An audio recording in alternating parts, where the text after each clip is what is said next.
folks, so welcome back to this episode of the Slow Fire Chef.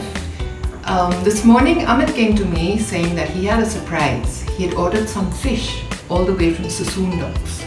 Some fish turned out to be some crab. That some crab turned out to be one huge 1.5 kilo crab, which was live when it came. So we had to kill it first and then cut it and clean it and cook it. Amit coming home with humongous crabs. This is not the first time that has happened.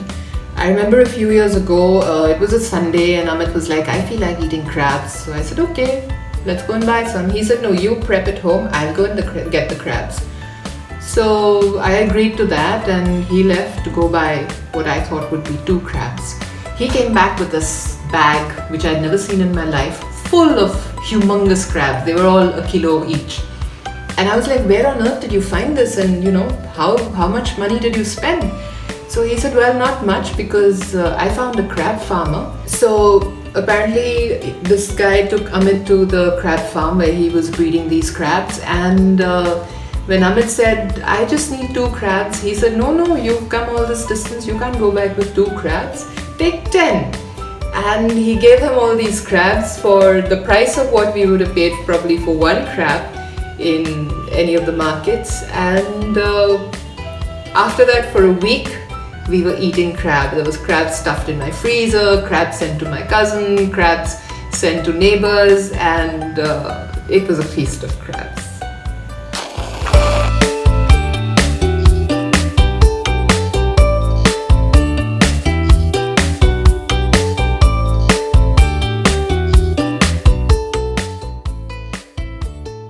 The recipe I'm using is a special recipe. This is my maternal grandmother who hailed from what is now called Bangladesh, East Bengal. And she actually used this recipe for koi. The main ingredient in it is saunf or fennel. So we are going to call this Crab Saunf Masala. It does use onions and ginger garlic and green chilies, of course, because crab has to be spicy. But the main ingredient is saunf, and in the old days they used to use fresh saunf and soak it and grind it, so it was a headache. But luckily I have a whole bottle of the saunf powder. I'm sure you can buy it in any store wherever you are. So that is the main flavor, and it is really yummy. And the saunf gives the crab a little bit of sweetness as well. So you've got the sweet flesh of the crab and you've got the sweet masala. So it's a marriage made in heaven. And if you don't have saunf powder or fennel powder, you can always soak the saunf and soak it for at least 3-4 hours, because otherwise it's difficult to grind, and then grind it in your mixie.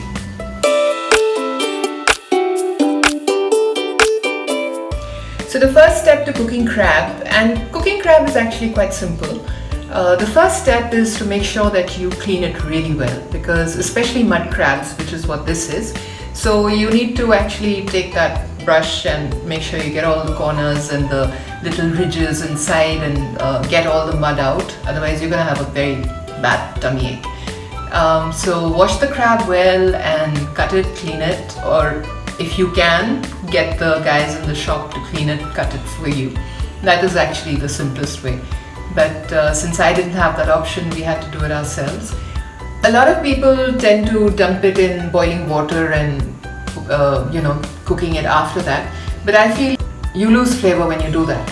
So it's better to just marinate it with a little salt and turmeric and keep it aside while you get the masalas going. I remember as a child, crab was always a really special meal.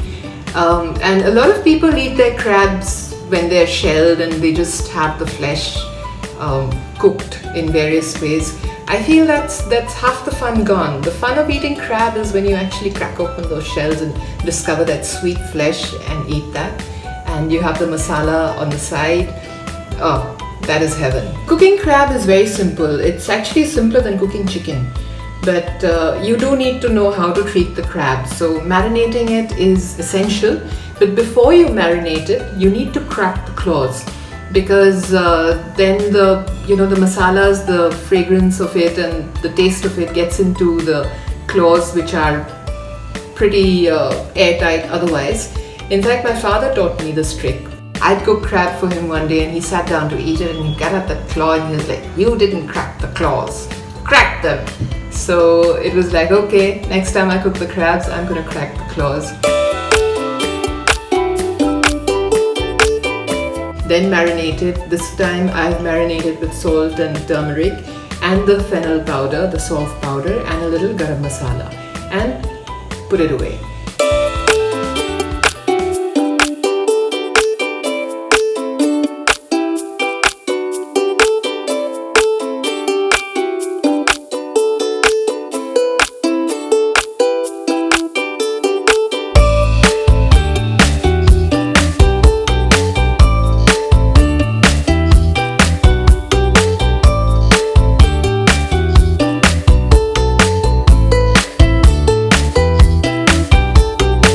And then of course you get the rest of the masalas going, which is slicing onions and grinding onion, ginger, garlic and the green chilies, and having all that ready while the crab is happily, taking in all the flavors of the fennel.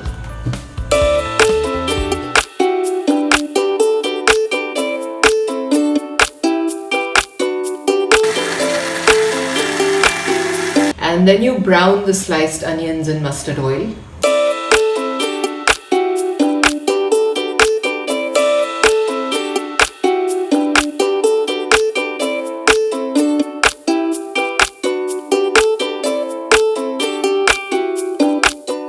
Three of them I sliced thinly so that they would brown in the mustard oil.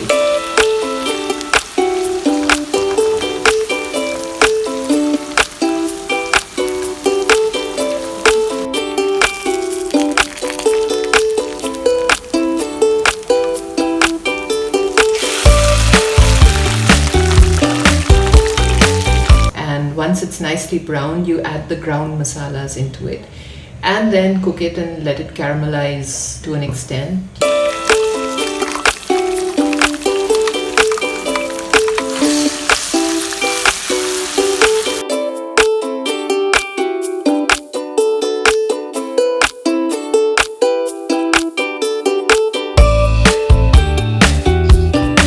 You add a dollop of ghee for the ultimate ecstasy fragrance.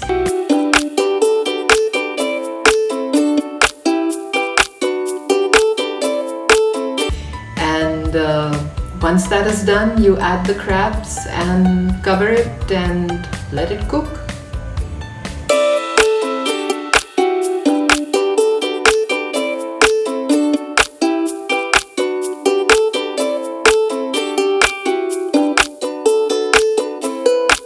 The only difficult part of cooking crab is stirring it without spilling it out of the pan. So that is where you need to be a little deft, and otherwise there's really nothing to it. Crabs don't take very long to cook, 5-7 minutes, maximum 10 minutes is all you need.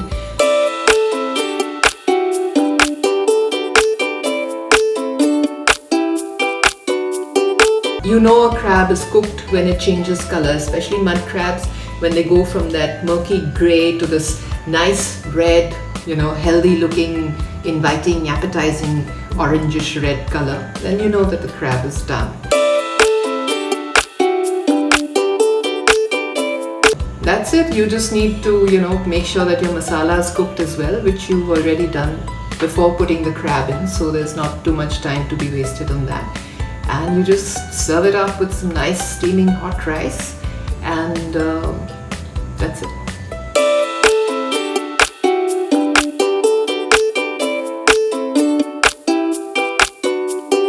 So the crab saunf masala is done, and it's a dryish prep, so you can eat it by itself if you like, like you would eat a tandoori crab, or you can have it with a roti. But the best way and the way to get all the flavors bursting in your mouth is to have it with some nice hot steamed rice.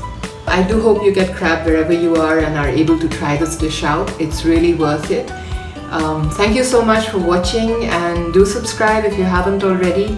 And next week Amit's coming back with another big surprise, and no, it's not vegetarian. So see you then, folks. Open up your hearts, come on and let me inside.